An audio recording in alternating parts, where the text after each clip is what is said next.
வரலட்சுமியின் கணவருக்கு இவ்ளோ சொத்தா? கோடிகளை நம்பி நடக்கும் திருமணம்.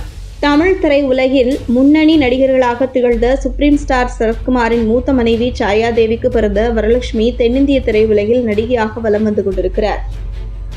இதனையடுத்து இவரது திருமணம் தாய்லாந்தில் கோலாகலமாக நடந்து முடிந்ததோடு மட்டுமல்லாமல் சென்னையில் பிரம்மாண்டமான வரவேற்பு நிகழ்ச்சியும் நடந்தது உங்களுக்கு நினைவில் இருக்கலாம்.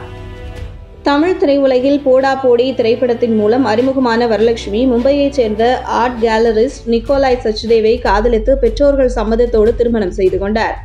ஏற்கனவே இவரது அப்பா சரத்குமார் திருமணம் செய்து கொண்ட ராதிகா 3 முறை திருமணம் செய்து கொண்டவர். நடிகர் சரத்குமாருக்கும் இந்த திருமணம் 2வது திருமணம்தான். சரத்குமார் குடும்பத்தை பொறுத்தவரை திருமணம் என்பது பணத்தால் முடிவு செய்யப்படுகிறது என்பது அப்பட்டமாக உங்களுக்கு புரிந்திருக்கும். அந்த வகையில் செல்வந்தரான நிக்கோலாயை வரலட்சுமி திருமணம் செய்து கொண்டார். ஏற்கனவே திருமணம் நடந்து 16 வயதில் ஒரு பெண் குழந்தை இருக்கின்ற சமயத்தில் வரு 2ஆம் தரமாக வாழ்க்கைப்பட்டுள்ளார். இந்த நிலையில் வரலட்சுமி திருமணத்திற்கு சாயாதேவியோ அல்லது பத்திரிகையை கொடுப்பதற்கு குறிப்பாக பிரதமரிடம் பத்திரிகை கொடுக்க சாயாதேவி செல்லவில்லை. மேலும் சொந்த தாயை மதிக்காமல் இருந்தாரா வரலட்சுமி? இந்த கேள்வி எழுந்துள்ளது. இந்த திருமணத்தில் அனைத்து செலவுகளையும் நிக்கோலாய் தான் செய்திருக்கிறார். மாறாக தனது சொந்த மகளுக்கு என எந்த ஒரு சீர்வரிசையும் செய்யாத சரத்குமார் பற்றி ஊடகங்கள் பல்வேறு கருத்துக்களை சொல்லி வருகிறது. ராதிகாவிடம் எவ்வளவு பணம் உள்ளது, சரத்குமாரிடம் எவ்வளவு பணம் உள்ளது என்பதை பெரிய விஷயம் இல்லை. இவர்கள் அனைவருக்கும் திருமணத்தின் மூலம் பணம் கிடைக்கிறது என்பதுதான் முக்கியமான விஷயம். அது மட்டுமல்லாமல் ராதிகாவை எடுத்துக்கொண்டால் பிரதாப் போத்தன் இலங்கையைச் சேர்ந்த ரிச்சர்ட் என்ற இருவரை டிவோர்ஸ் செய்திருக்கிறார். அப்படி செய்யும் போது ஜீவனாம்சம் வாங்காமல் இருந்திருப்பாரா என்ற கேள்வியை ஜெய்சங்கர் ரீசன்ட் வாய்ஸில் பேசும்போது முன்வைத்திருக்கிறார். வயது எல்லாம் பார்க்க மாட்டார்கள், பணம் இருந்தால் போதும்.